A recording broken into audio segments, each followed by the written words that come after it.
ঘুরে বেড়াই, শুধু যে বলবো না যে পৃথিবীর কয়েকটা দেশে আমি গিয়েছি এটা নয়, বরং পশ্চিমবঙ্গের রাত্রে বিভিন্ন ঋতুতে বিভিন্ন জেলাকে আমি খুব কাছ থেকে দেখেছি। সে অনেক রকম তার মতো ব্যবস্থা আছে আমার, নানা জায়গায় বিভিন্ন ফরেস্ট অফিসারের সঙ্গে, রেঞ্জারদের সঙ্গে আমি পশ্চিমবঙ্গকে দেখেছি। আমি মেদিনীপুরে রাত্রিবেলায় যখন দোলটা চলে, সেই পূর্ণিমার রাত্রে অনেক জায়গায় কুয়াশা তখনও বর্তমান, আমি দেখি আকাশ থেকে রূপো ভেঙে গুঁড়ো গুঁড়ো হয়ে পড়ছে চাঁদের আলোতে। এত সুন্দর কুয়াশার রং হয়, সবুজ ধান ক্ষেত, রাত পাখিদের ডাক, কোকিলের চিৎকার।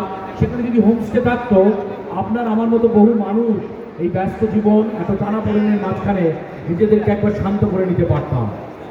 আমার এক কলকাতার বন্ধু, আমাদের অভিনেত্রীকে আমি বলেছিলাম, সে বলেছিল যা শীতটা চলে গেল। আমি কিচ্ছু বলিনি। আমার দেশের বাড়িতে নিয়ে গিয়েছিলাম মার্চ মাসের শেষের দিকে, নিয়ে মাঠের মাঝখানে দাঁড় করিয়ে বলেছিলাম কিরাম লাগছে, বললে একটা চাদর হলে ভালো হয়।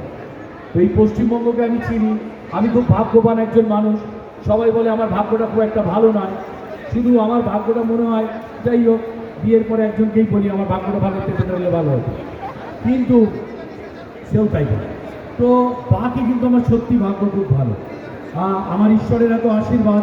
আমি অভিনয়ের দৌলতে মিডল ইস্টের বহু দেশ গিয়েছি, আমি অভিনয়ের দৌলতে ইউরোপের অনেক দেশে গিয়েছি, কিন্তু আমি বিশ্বাস করি মনে প্রাণে যে আমার বাংলার থেকে দেখতে কেউ সুন্দর নয়, কিচ্ছু নয়। এই কথাটা আপনাদের এই কারণে বললেন যে কাব্য কবিতার কথা বলছেন, কারণ আমি বাংলায় অনার্স করেছিলাম স্কটিশ চার্চ কলেজ থেকে। আমি পড়ার পর বুঝতে পেরেছিলাম আমার ছেলেবেলাটা কিন্তু ঠিক আমাদের বিভূতিভূষণের লেখার মতো, কারণ আমার বাড়ি বসিরহাটের একটা প্রত্যন্ত গ্রামে, এবং সেখানে এখনও মাঠ ঘাট তাল সব কিছু কিন্তু রয়েছে। ছোট্ট একটা উদাহরণ দেওয়ার জন্য বলবো, গত 24শে মে আমি ইতালি গিয়েছিলাম আমার 13 দিনের জন্য ইতালি, এবং মাঝখানে মিলান থেকে ভেনিস থেকে পিসা থেকে ফ্লোরেন্স, এবং তারপরে ওখান থেকে আমরা ফ্র্যাঙ্কফুর্ট যাই সুইজারল্যান্ড হয়ে।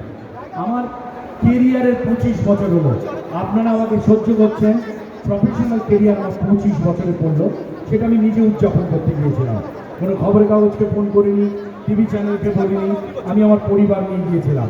আর আজকে 25-এর সাথে 25 মিলে গেল, আমাদের দেব দর্শন ওরা 25 বছর কমপ্লিট করলো পথ চলায়। তাই এই ভগবানের আশীর্বাদ। এরপরেও বলবো, কয়েকদিন আগে আমি কামরূপ কামাখ্যা দর্শন করতে গিয়েছিলাম আমার স্ত্রীর সঙ্গে। তা মেঘালয়ের শুরুতে একটি পাহাড়ের ওপরে নাগাসাকি বলে একটি রেস্টুরেন্টে আমাকে নিয়ে যাওয়া হয়েছিল।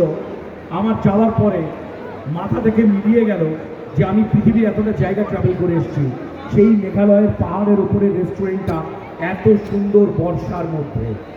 ড্রাইভার বললে সন্ধ্যের পরে আসলে আপনাকে মোটা জামা পরতে হবে। আমার ছোট ভাইয়ের বউ মেঘালয়, আমি বললাম আমার বউকে, ওর কি মাথা খারাপ, এই ছেড়ে বাংলাটি গেল কেন? তো এত ভালোবাসি আমি বেড়াতে, প্রতি মুহূর্ত প্রতি সেকেন্ড। আমি শুটিং করতে গিয়েছিলাম বাঁকুড়াতে বিগত 23শে এপ্রিল, এবং আমি 31শে এপ্রিল অবধি আমি বাঁকুড়াতে ছিলাম। শিমলিপাল, তালড্যাংরা আমি ইঞ্চি ঘুরেছি।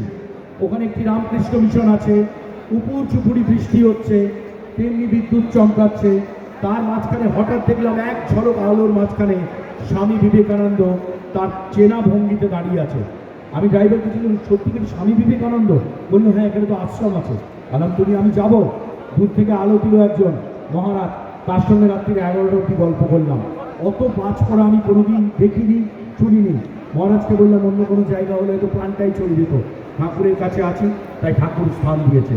আর আমার বাড়িতেও রাধা গোবিন্দ আছে, কিন্তু এই পশ্চিমবঙ্গের সব থেকে প্রাচীন এবং ঐতিহ্যশালী রাধা গোবিন্দ মন্দির যাদের বাড়িতে রয়েছে, শ্যামজি রয়েছে, তারা আজকে আমাকে ডেকে পাঠিয়েছে।